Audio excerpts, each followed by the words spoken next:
Listen closely, because this is one of those truths most people avoid, but it's quietly shaping everything in your life. Your judgments are not just opinions, they are becoming the lens through which you see your future.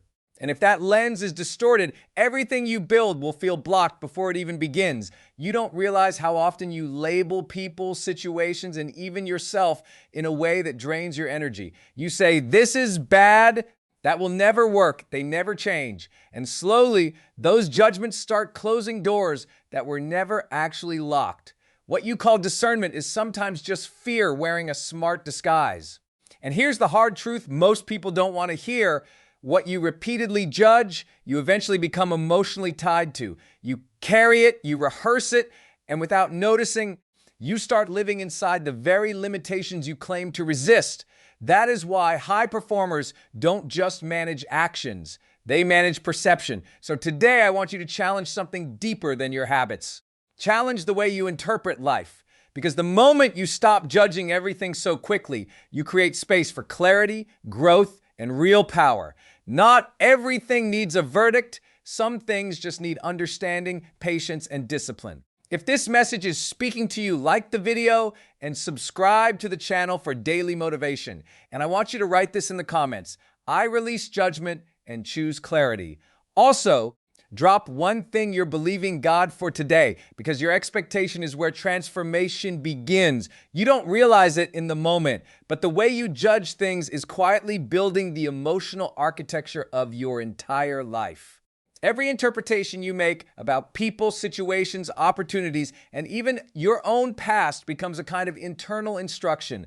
Your mind takes those judgments and begins organizing your beliefs around them. Over time, what started as a passing thought becomes a permanent filter, and that filter decides what you notice, what you ignore, what you attempt, and what you never even consider possible when you say something like, "This never works," or "People are always like this," or "I'm just not that kind of person." You may think you are simply describing reality, but in truth, you are creating a boundary around your future experience.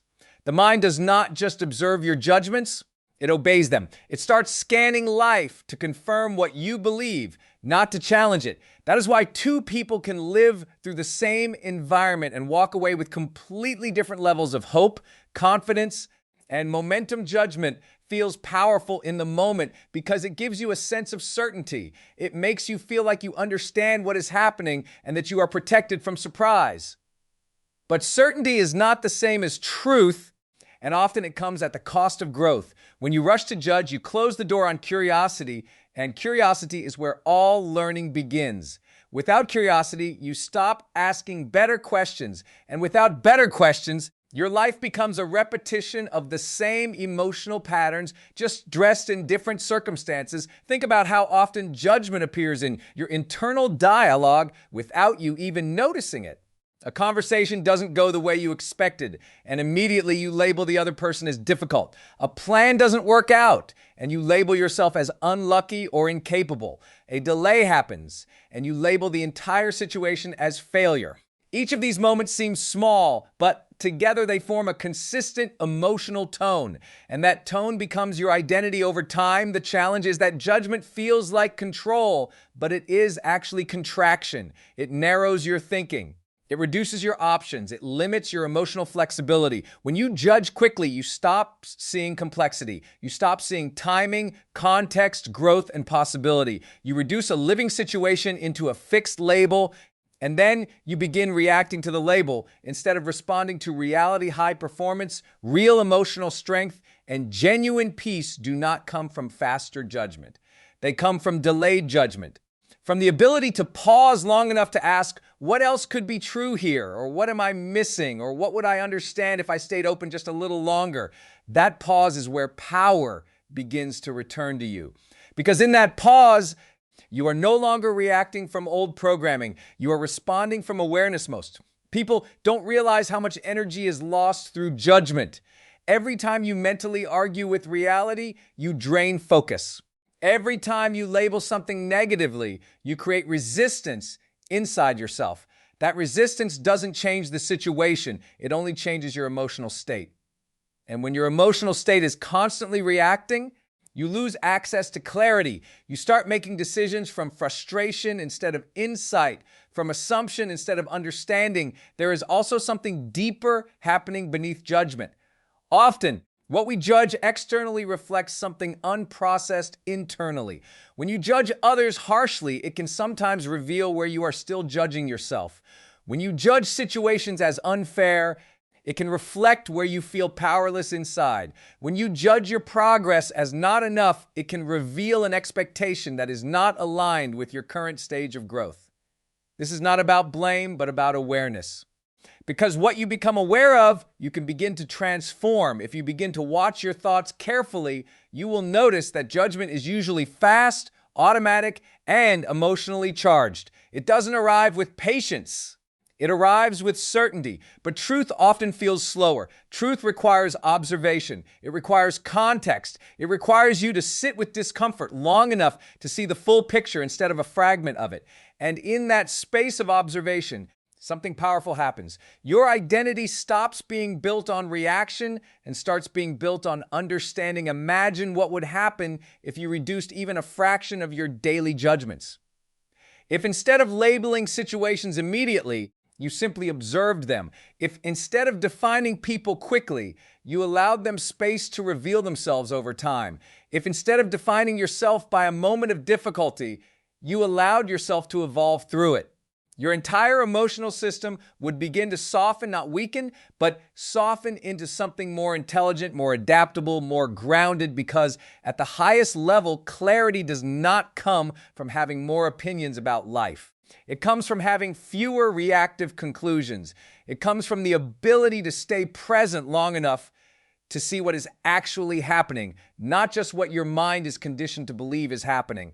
And when you reach that level of awareness, you begin to notice something subtle but profound. Life becomes less like a series of problems to judge and more like a field of information to understand, respond to, and move through with intention.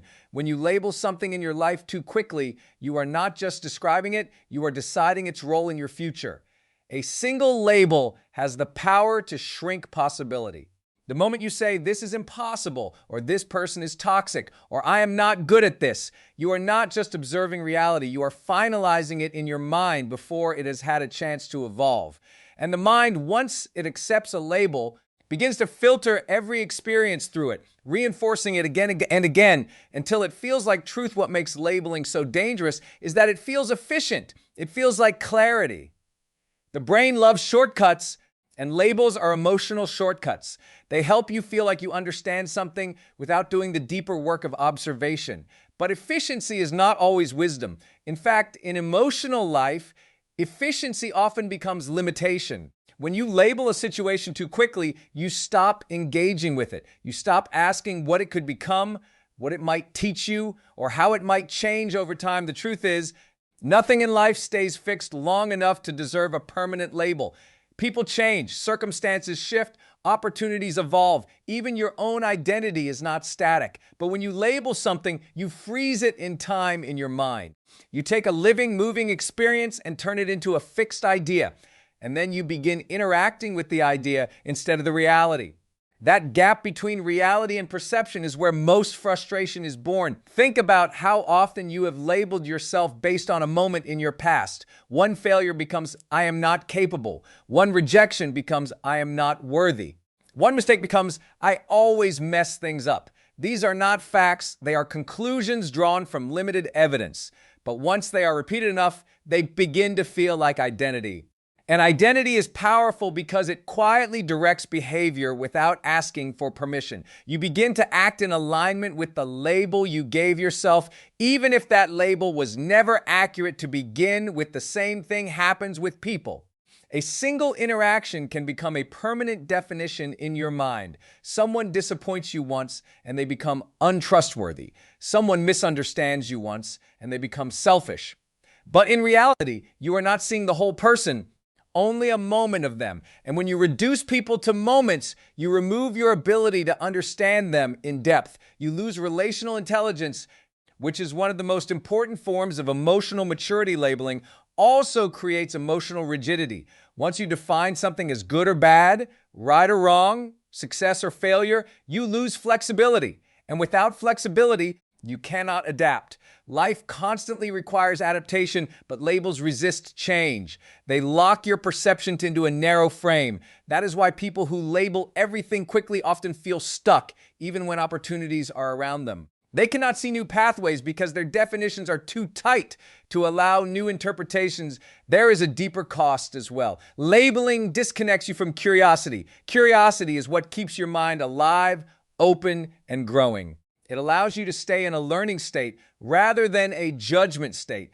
But when you label something, curiosity ends. There is nothing left to explore because you believe you already understand it.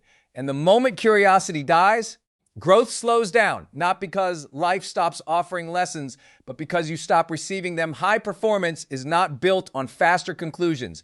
It is built on better awareness.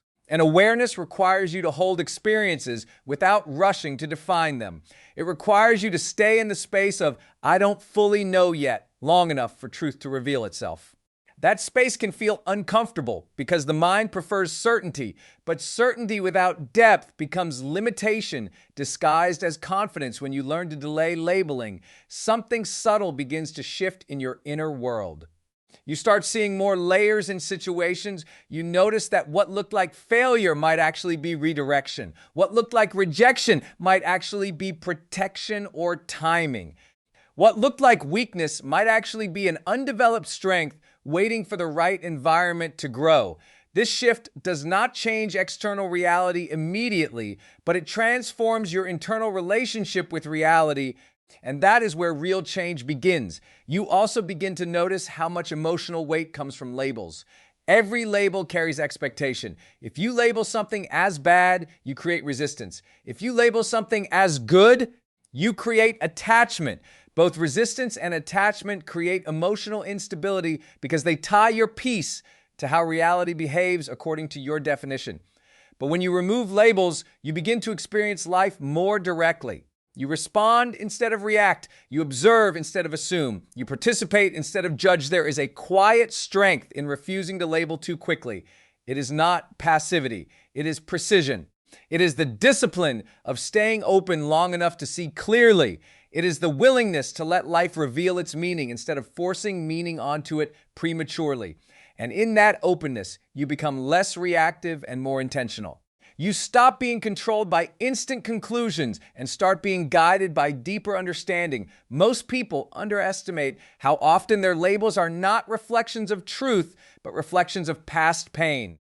A negative experience in one season becomes a filter for all future experiences. But when you carry old labels into new moments, you are no longer seeing the present clearly. You are reliving the past through new circumstances.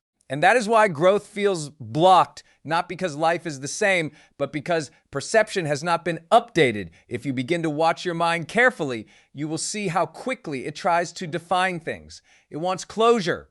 It wants categories. It wants certainty. But growth exists in the space before closure. It exists in the willingness to stay with uncertainty without rushing to end it. That is where deeper understanding forms. That is where emotional maturity strengthens. That is where your perception becomes less reactive and more aligned with reality itself. There is a quiet shift that happens in a person when they stop needing to decide everything immediately. When they stop rushing to define every moment, every person, every outcome as either good or bad, success or failure, right or wrong. In that shift, something powerful begins to return, something most people lose without even noticing. Emotional freedom does not come from controlling life. It comes from loosening your grip on how quickly you must define it. When you are constantly judging, labeling, and concluding, your mind becomes heavy with certainty. But certainty is not always peace. Sometimes certainty is just pressure disguised as clarity, and that pressure slowly tightens your inner world until you no longer respond to life. You react to it. Curiosity, on the other hand, creates space. It creates breathing room in your perception. When you replace judgment with curiosity, you are no longer saying, this is what this means. You are saying, I wonder what this means. And that small shift changes everything. Because judgment closes possibilities, but curiosity keeps them open. Judgment finalizes experience, but curiosity keeps experience alive long enough for truth to reveal itself. Most emotional suffering does not come from what happens, but from the meaning we attach to what happens. A delay becomes everything is going wrong. A disagreement becomes this relationship is broken. A mistake becomes I am not capable. These meanings are not reality, they are interpretations. And interpretations formed under stress are often incomplete. Yet the mind treats them as absolute truth, and that is where emotional tension begins when you are trapped in judgment. You are no longer in dialogue with life.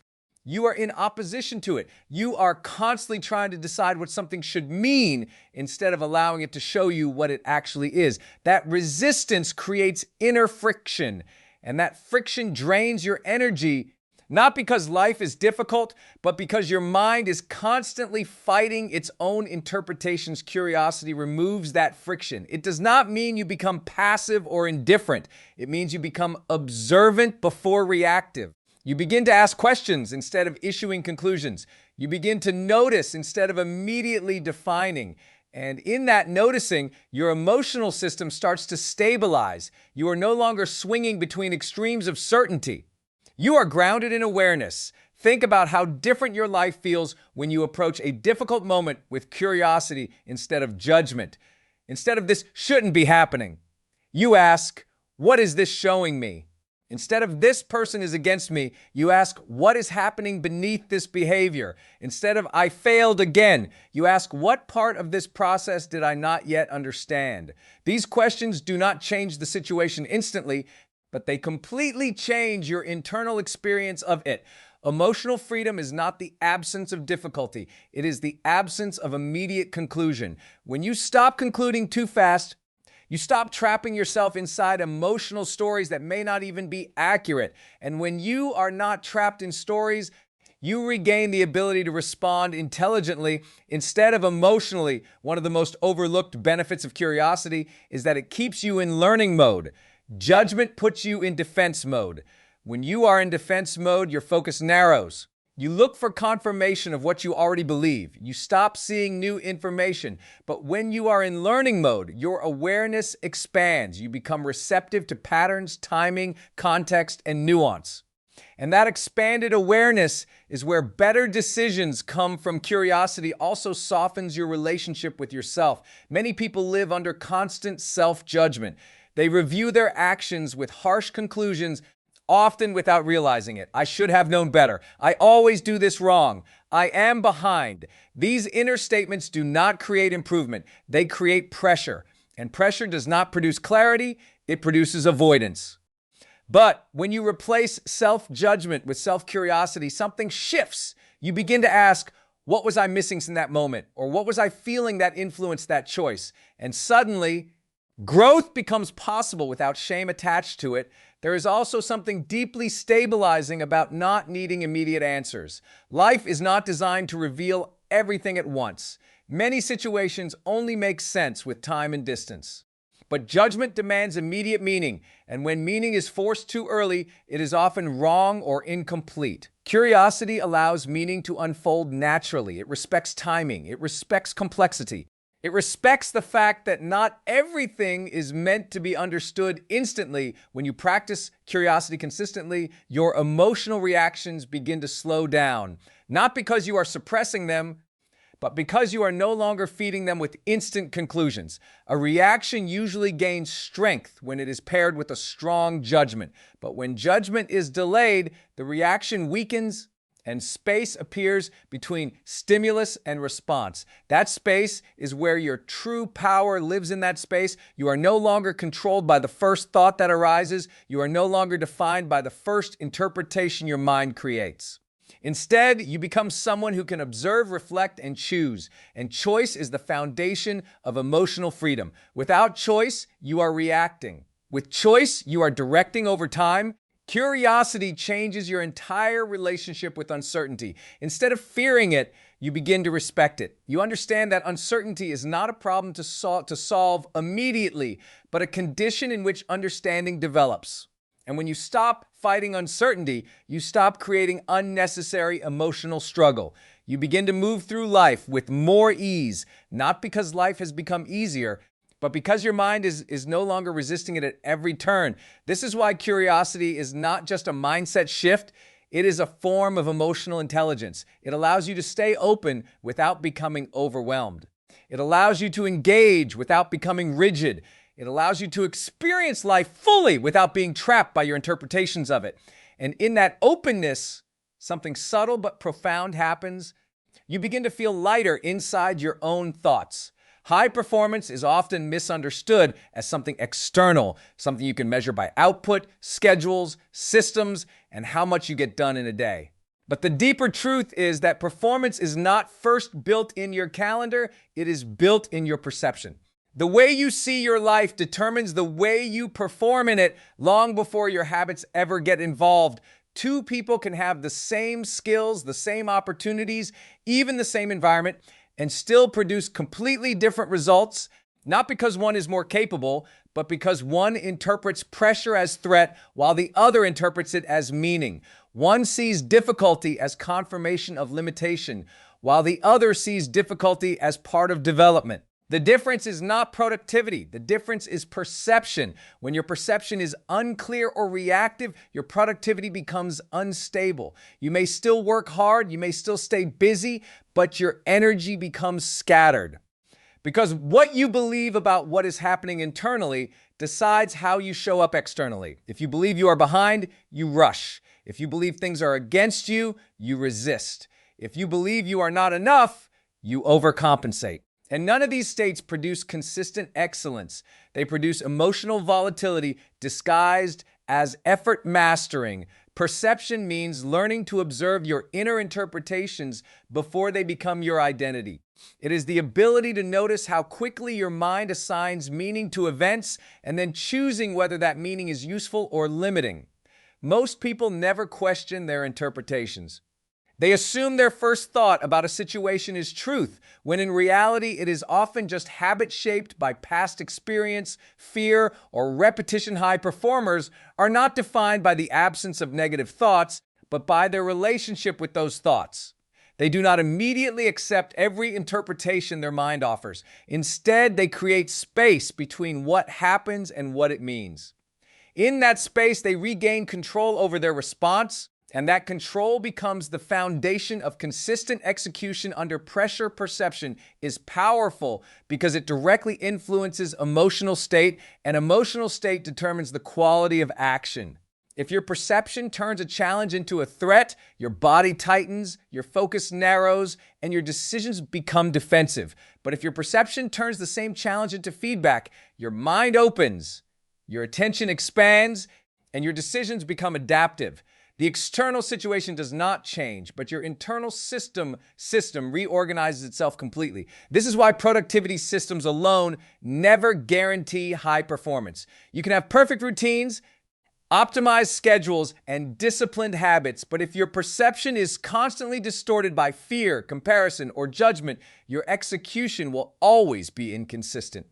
You will have days of high output followed by days of emotional collapse, not because your system is broken, but because your interpretation of reality is unstable. Mastering perception requires slowing down your automatic meaning-making process.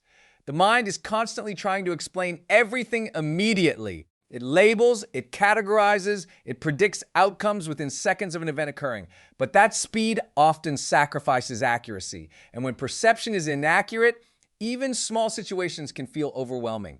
A minor setback can feel like failure. A delay can feel like rejection. A challenge can feel like confirmation that you are not ready. When you begin to observe this process, you start to notice that most emotional reactions are not caused by events themselves, but by the story your mind attaches to them instantly. That story is often shaped by past conditioning, not present reality. And yet, it becomes the lens through which you operate. High performance requires interrupting that automatic storytelling long enough to ask whether it is actually true, useful, or even necessary in that moment. There is a level of discipline involved in this kind of awareness, but it is not the discipline of force. It is the discipline of observation. You are not trying to control every thought. You are learning to see them before they control you. And that shift from unconscious reaction to conscious observation is where perception begins to transform. When perception is not managed, productivity becomes reactive. You work based on emotional triggers rather than intentional direction. You respond to urgency instead of importance. You chase validation instead of clarity. And over time, this creates a cycle where effort increases, but satisfaction decreases because you are constantly adjusting your actions to unstable interpretations of reality. But when perception is mastered, productivity becomes intentional. You are no longer driven by emotional fluctuations. You are guided by internal clarity. You can experience pressure without distortion. You can face uncertainty without collapse. You can encounter setbacks without losing identity. Your actions become more stable because your interpretation of events is more stable.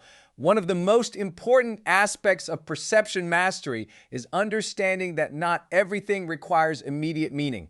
Some situations are meant to be experienced before they are understood. Some challenges are meant to be observed over time rather than judged instantly. But the mind resists this patience because it equates uncertainty with danger. So it rushes to define what is happening, even when that definition is incomplete. High performance requires resisting that rush. It requires the ability to stay with uncertainty without turning it into a story too quickly. Because in that space of not knowing, you are actually closest to truth. You are not yet biased by interpretation. You are simply aware. And awareness before judgment is the most accurate form of perception. When you start training your perception in this way, you notice something subtle. Your emotional intensity begins to decrease, not because you care less, but because you are no longer amplifying situations with premature meaning. You are seeing events more as data than as verdicts. And data does not require emotional collapse. It requires analysis, patience, and response. This shift also changes how you see yourself. Instead of identifying with every thought, you begin to see thoughts as temporary interpretations. Instead of saying, I am failing, you begin to notice, I am experiencing difficulty in this area. Instead of saying, I am not good at this, you begin to see, I am still developing understanding here. These subtle changes in language reflect a deeper shift in perception. From identity fusion to observational awareness over time, this way of seeing life builds a different kind of strength. Not the strength that comes from forcing outcomes, but the strength that comes from not being easily distorted by circumstances. You become more stable in chaos, more present under pressure, more deliberate in uncertainty, because your perception is no longer being hijacked by automatic meaning making. And in that stability, performance becomes less about pushing harder and more about seeing clearer, noticing earlier, responding cleaner, adjusting without emotional distortion, staying aligned even when conditions shift unexpectedly, operating from awareness rather than reaction, building consistency not through intensity alone, but through clarity that remains steady even as everything around continues to change. If this message stayed with you, it's because something inside you already knows the truth of it. You've been reacting to life through judgments, labels, and quick conclusions for longer than you realize, and today is a reminder that there is another way to live, one that is calmer, clearer, and far more powerful in the long run. The goal was never to eliminate your thoughts or emotions, but to stop letting them become instant verdicts about your life. Because the moment every thought becomes a conclusion, you stop growing and start repeating the same inner patterns in different situations. You don't need more pressure to change. You need more awareness. Awareness of how quickly you decide what things mean, how fast you label yourself, and how often you close doors in your mind that life never actually closed in reality. There is a different level of strength that comes when you pause before you judge. That pause is where emotional control is built, where clarity returns, and where you start responding instead of reacting. It looks simple, but it changes everything. You will notice that the more you slow down your judgments, the less chaos you feel internally. Not because life becomes easier, but because your mind stops making it heavier than it actually is. And that alone brings a deeper sense of peace into your daily experience. Let go of the need to define everything immediately. Not every situation needs a label today. Not every person needs a final definition. Not every challenge needs a permanent meaning attached to it. Some things are still unfolding, even if your mind wants closure. When you stay open a little longer, you start seeing what you were missing before. You begin to understand people instead of judging them. You begin to learn from situations instead of resisting them. You begin to grow through experiences instead of shutting them down early. This is where real emotional maturity begins, not in having all the answers, but in having enough patience to not force answers too soon, because forced answers often become limitations, while patient awareness becomes wisdom. As you move forward from this message, carry this one shift with you. Observe more, conclude less. That single shift will slowly change the way you think, the way you feel, and the way you show up in every area of your life. And if this message spoke to you, let it stay alive in your actions, not just in agreement, but in awareness, in pause, in reflection, in how you choose to see your next